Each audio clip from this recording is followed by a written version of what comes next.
ეს არის ჩვენი მეგობარი და ძმაკაცი. მთელი გაზაფხულის აქციების დროს ჩვენთან იყო.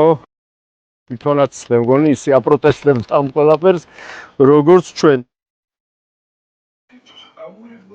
თავისუფლების მოედანმა გადაწყვიტა, რომ ესეთი ცუგა არ იმსახურებს, ასე ვთქვათ, მიუსაფრობას, უყოლოს კარგი ოჯახი და ანაზღაუროს თუ კი რამე ხარჯი წარმოიქმნება.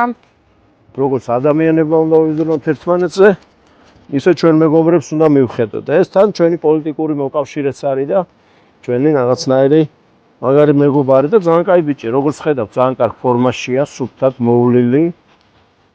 ცუგას ქვია ბაადური.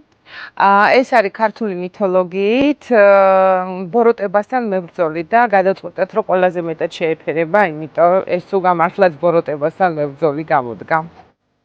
არაფერი არ უჭირს და არაფერი საფრთხე აღარ ემუქრება. კარგად არის აქ და ნუ მივხედავთ. დასდაჭირდება ყველაფერი ექნება რა. არა